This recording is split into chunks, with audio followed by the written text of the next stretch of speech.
I was the David going up against the Goliath in the race 4 years ago. We had little money, we had little chance of winning, but he said, you know, with God, of course, we know in the Bible over and over again, all things are possible.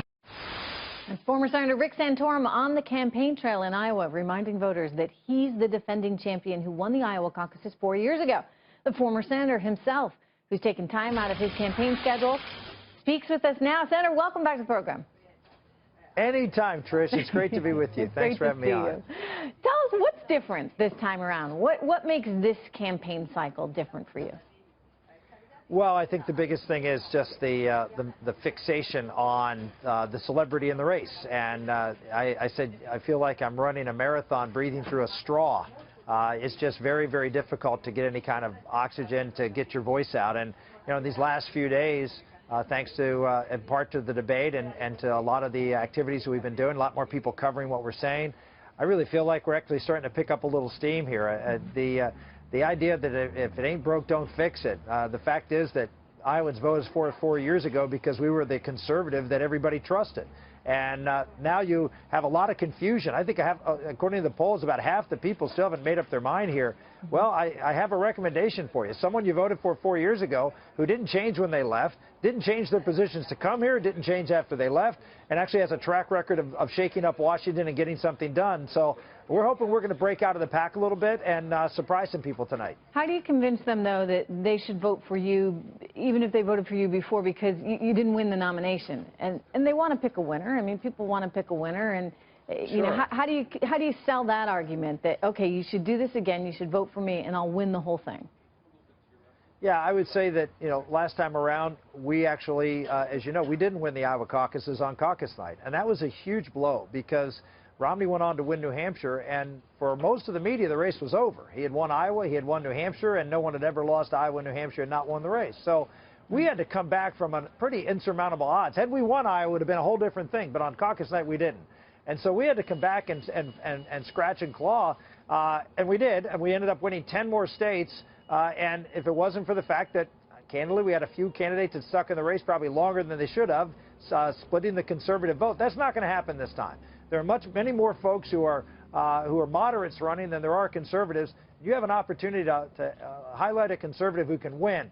And the person who's right now running as the conservative, you know, he was given a huge hole in the line to run to the end zone, and he's fumbled the ball. He hasn't been able to get anything going.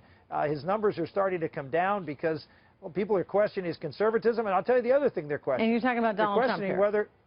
No, I'm talking about Ted Cruz. Ted Cruz, okay. I'm not. all the conservatives have rallied around. He's gotten all the conservative support you can possibly imagine in this state. Everybody. Plus, he has an enormous amount of money. He has every advantage. He should be lapping the field. He should be, you know, close to 50% right now, given the demographics of this state, and he's not. He's in it, and the reason he isn't is because I think people look at someone who say, my claim to fame is everybody, moderate, conservative, liberal, they all hate me in Washington.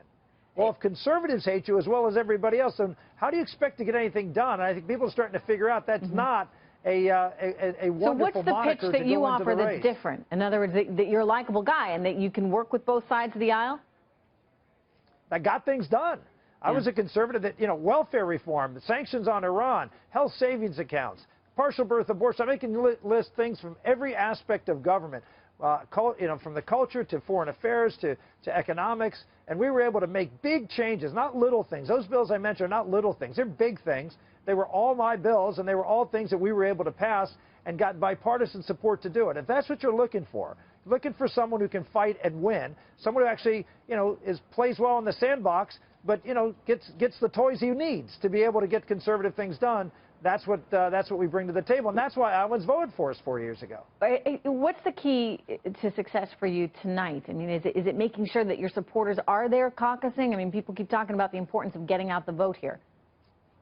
I have no doubt my people are coming. I mean, if you're for Rick Santorum right now, there's no reason, because we're not talked about. We've been sort of ignored. We've been in the, quote, undercard debate. We haven't really been given a whole lot, as I said, a whole lot of oxygen to get our message out. If you're for me, and you're coming. And so we know our folks are going to be coming out tonight no matter what the weather is. And we also know we have a lot of people who are going to be speaking for us. 36% of the people who voted for us 4 years ago decided on caucus night. I think it's actually going to be bigger this time. I think more than half the people are going to be still very much undecided going in there. And we're going to have a team of people there to help convince them that, like I said, if it ain't broke, don't fix it. What do you Vote do for the tomorrow? guy you voted for last time. What do you do? What do you do after Iowa? Well, tomorrow actually I'm heading home because I haven't been home in a couple of weeks, and I just got to get new clothes and all that kind of stuff, and then we're heading to South Carolina. Unlike Donald Trump, who apparently we're told sleeps in his own bed every night. Yeah, well, I haven't slept in my own bed in a long, long time, and so trust me, you want me to go home and if you're going to see me on the campaign trail, you want me to go home and get cleaned up. Well, I'll be in New Hampshire, hopefully for the debate on Saturday. We'll probably spend a day or two there, but we're gonna cast our lot down in South Carolina. We know I've got 2 boys who go to the Citadel down there. I've got a lot of family in the state, and we spent a lot of time there 4 years ago, and we've spent time there this time around building those relationships again. And once this race settles out a little bit, I have no doubt that we'll be a very strong and be the alternative, a conservative alternative that can win and govern. That's an effective conservative. You want a bomb-throwing conservative who's not going to be able to get anything done, who'll be the Republican version of Barack Obama. Okay, we got a candidate that you can vote for. But if you want someone that actually can shake things up and get things done and can win elections in tough swing states, not Texas. I hear you going after Cruz pretty hard here, but I don't hear you going after Trump quite as much. Why?